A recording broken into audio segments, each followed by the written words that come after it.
There are certain moments in life that split time in two, before it happens and after. Sometimes it's not a phone call or a loud announcement. Sometimes it's just one quiet photo that makes the whole world stop breathing.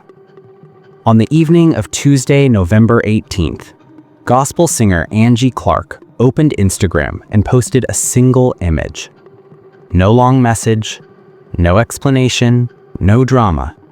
Just an open Bible turned to Psalm 23, a plain gold wedding band resting gently on the worn pages, and 3 short words: "Please pray for us."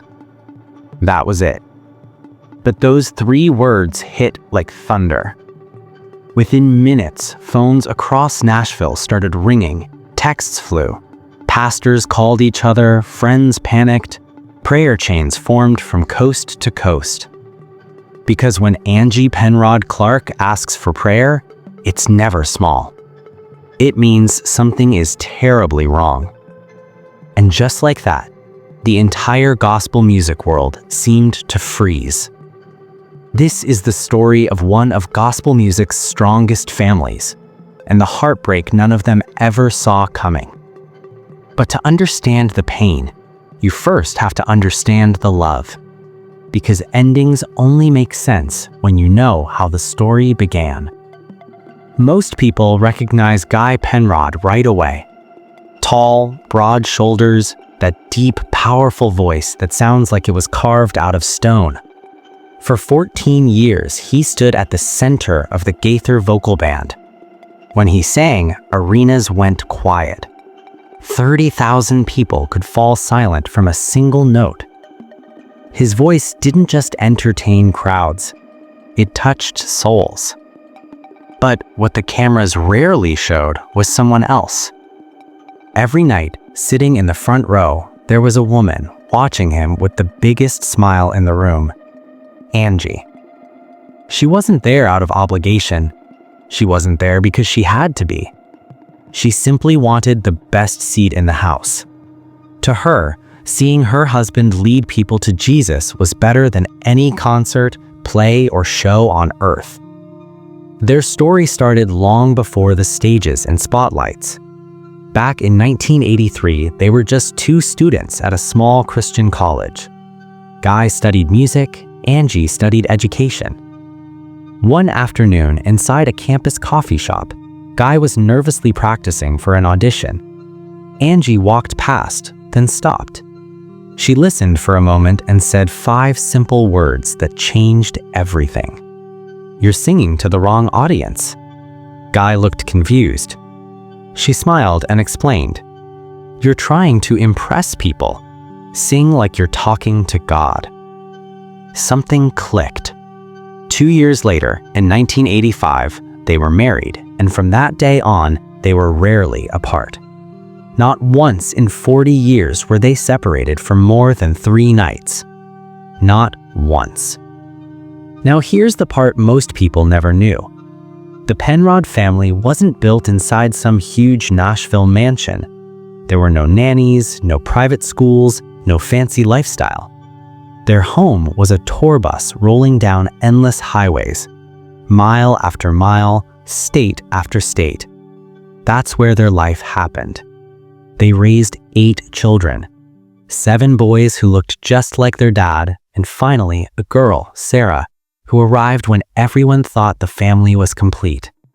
Those kids didn't grow up with private bedrooms or tablets. They grew up stacked 3 bunks high, shoulder to shoulder, learning patience and harmony. If someone snored, you sang louder. Music wasn't just something they did. It was how they survived. Every night after concerts, while Guy greeted fans and signed autographs, Angie gathered all 8 kids in the back of the bus, and they sang. Not for a crowd, not for applause, just for themselves. Old hymns filled the dark highway nights. Amazing grace, how great thou art. It is well with my soul. And Guy had one rule: never skip a verse. Every word matters when you're singing to the Lord, he'd say. Years later, when they finally settled on a small farm outside Nashville, that music never stopped. Sundays meant church. No excuses, even if they'd driven all night.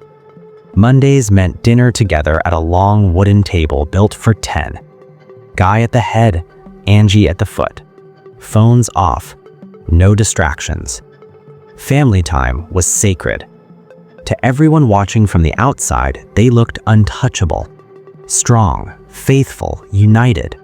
The kind of family people point to and say, that's what love and faith should look like. They seemed unbreakable. But here's the truth nobody talks about. The higher you climb, the harder the fall. And for the Penrods, the fall was coming fast. And it would begin with that one photo. At first, nothing seemed wrong. The changes were so small, so quiet, that almost no one paid attention. But looking back now, the signs had already begun. It was the summer of 2025 when something unusual happened for the first time in Guy Penrod's long career. 3 weekend concerts in a row were suddenly canceled. The official explanation sounded harmless: vocal rest. After 40 years of singing, everyone agreed his voice probably needed a break. That answer satisfied the public, but the people closest to him weren't convinced. Something felt off. Guy looked thinner than usual. Not the healthy kind of slim that comes from exercise and clean eating. This was different. His clothes seemed to hang on him. His face looked drawn, like his body was quietly fighting something no one else could see. And his eyes, they carried a tiredness that sleep just couldn't fix. Angie noticed it too. For years, she had posted cheerful Facebook videos every Monday without fail. It had become her routine. 5 minutes of smiles, updates, and encouragement. Then the videos started shrinking. 5 minutes turned to 3, 3 turned to 90 seconds. And if you watched closely, really closely, you could see it. Her smile still showed up, but it took a moment longer to reach her eyes. By August, they were helping their youngest daughter, Sarah, move into her college dorm. It should have been a happy milestone. Hugs, photos, proud tears, promises to call home every Sunday. The kind of day parents never forget. But the drive home didn't feel like that at all. Halfway through the 4-hour trip, Guy had to pull the car over. Then he had to pull over again. His stomach pain was so sharp he couldn't even sit straight. Angie tried to stay positive, like she always did. "It's just stress," she told him. "Life catching up. We're not 25 anymore." They were both in their 50s now. Aches and pains were normal. Still, something in her gut said to not ignore it. So she made a doctor's appointment just to be safe. Nothing serious, just routine blood work. October 14th, 2025 began like any ordinary Tuesday. Guy woke up early. Oatmeal, coffee, a quick kiss goodbye. Then he drove himself to the clinic while Angie stayed home to answer emails and maybe record her weekly video. Their marriage had reached that peaceful stage where silence felt comfortable, not awkward. He told her he'd be back by lunch. But lunchtime came, and instead of Guy walking through the door, the phone rang. It was the doctor. His voice sounded tight. "We need both of you to come back immediately." Immediately. That word hit Angie like a punch to the stomach. Doctors don't say immediately unless something is very, very wrong. The drive back felt endless. Neither of them spoke. They just held hands across the center console, squeezing tight like they already knew. The office felt smaller than usual. Too quiet, too still. Cheap landscape paintings on the walls. A tissue box sitting on the desk, half empty. And that's when everything changed. 3 words. 3 words that split their lives in before and after. Stage 4 pancreatic cancer. The doctor kept talking, explaining details, statistics, treatment options. Something about the liver, something about surgery not being possible, something about maybe 3 to 6 months with treatment, less without it. Angie would later say the room started spinning, like she was underwater, like all she could hear was a high ringing in her ears. But Guy stayed calm. In the most Guy Penrod way imaginable, he reached for her hand and squeezed it gently. Then, with that same deep, steady voice that had comforted millions of listeners for decades, he said softly, "Well, honey, looks like we'll be going home to Jesus a little sooner than we thought." No panic, no anger, just peace. Then he asked the doctor something no one expected. "Can I keep singing until the very end?" The doctor later admitted he had never been asked that question by a terminal patient, but he said yes, as long as Guy's body allowed it. Guy simply nodded. "Thank you." He stood up, took Angie's hand, and said quietly, "Come on, we need to tell the kids." That night, the house filled up fast. All 8 of their children came home. Tyler, the oldest, now in his 30s with kids of his own. Sarah, the youngest, who had only been at college for 3 weeks. One by one, they walked through the door, not knowing their world was about to change forever. And before the sun came up the next day, nothing in that family would ever feel the same again. Everything stopped the moment the call came in. Jobs were left unfinished, plans were canceled, responsibilities didn't matter anymore. By nightfall, the old farmhouse that had felt empty for years was crowded again. But it didn't feel like a reunion. There was no laughter drifting through the halls, no music playing in the kitchen, no teasing or small talk. Only silence, broken by the sound of grown men crying, and a 19-year-old girl trembling so hard her mother wrapped her in a blanket and held her tight like she was 5 years old all over again. At the head of the table, Guy sat in his usual chair, the same seat he'd claimed every night for 20 years. His hands rested flat on the wood. His face was calm. Then he told them the truth. No softening it, no sugarcoating. "I've got cancer," he said quietly, "and it's bad." The words hit like a hammer. The doctors say a few months, maybe less. Tyler, the oldest, opened his mouth fast, already talking about second opinions, new treatments, anything that sounded like hope. But Guy raised his hand. That was enough to stop everyone. "I'm not scared to die," he said, his voice steady even while tears slid down his cheeks. "I'm not scared to meet the Lord. I've sung about heaven my whole life. I know where I'm going." He paused. "But leaving you, that's what scares me." The room broke. And that's when Angie stood up. For 40 years, she'd been the quiet one, the steady support, the woman behind the scenes. But in that moment, she was the strongest person there, stronger than all of them. "We're not letting this cancer steal our joy," she said, her voice firm and unshaken. "We're going to love harder than it hurts, every day.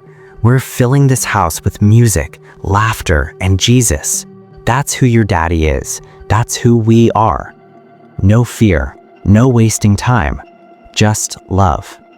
For 5 weeks, they kept it private. Only family and a few close friends knew. The outside world had no idea why Guy stopped booking shows or why Angie disappeared from social media. Inside that house, though, life slowed down and got smaller, and somehow bigger at the same time. They prayed constantly. They sang together every evening, even when Guy's voice grew thin and tired. They cooked meals side by side. They told old stories. They flipped through photo albums and laughed at haircuts from the 80s. They tried to squeeze 40 more memories into just a few weeks. Every moment mattered now. But by mid-November, Angie knew something. It was time. Not for attention, not for sympathy, but because Guy's life had always belonged to the people who loved his music. They deserved to know. On November 18th, she opened her Bible to Psalm 23. "The Lord is my shepherd, I shall not want." She slipped off her wedding ring, the simple gold band Guy had placed on her finger 40 years earlier, and set it gently on the page. Then she took a photo. Underneath it, she typed just 3 words: "Please pray for us." That was it. No long explanation, no dramatic speech. She posted it to Instagram and Facebook, set her phone down, and walked away. She didn't read a single comment, didn't watch the shares climb into the thousands. Instead, she went back to the living room, sat beside her husband, and held his hand. That's where she wanted to be. Within minutes, Nashville lit up. Phones rang everywhere. Bill Gaither called first, his voice breaking through tears, barely able to talk. "What can I do?" he kept asking. "Tell me what you need." Other gospel families posted videos of themselves singing and crying. They didn't explain anything. They didn't have to. If you were part of that community, you already understood. Out of nowhere, the mail started piling up at the Penrod farm. Not bills, not ads, letters, quilts, home videos, packages from people they had never even met. Each one carried a story. A man wrote that Guy's songs had helped him find faith again. A couple said his music saved their marriage when they were ready to sign divorce papers. Others said his testimony pulled them back from addiction, from hopelessness, even from the edge of suicide. One letter set out. A woman explained that 20 years ago she had planned to end her life. Everything felt dark, final, over. Then a song came on the radio. Then came the morning. She said if morning could come after the darkest night in history, maybe it could come for her too. So she stayed, because of a song, because of Guy. Suddenly, the Penrod family realized something overwhelming. Their grief wasn't just theirs, it belonged to millions. Guy Penrod hadn't only been their husband and father, he had quietly become part of people's lives all over the world. And as heavy as that felt, something unexpected happened next. Instead of retreating into silence, Guy made a choice. Every evening, no matter how much the pain medication made his hands tremble, he grabbed his old acoustic guitar. Step by step, he'd walk out to the porch, lower himself into his favorite rocking chair, and sing. No stage lights, no microphones, no band. Just him, a guitar, and whatever hymn was on his heart. The boys would set up a phone on a tripod and stream it live on Facebook. They called it Porch Nights. Nothing fancy, just real. Thousands tuned in, then tens of thousands, then hundreds of thousands. People didn't come for production. They came for peace.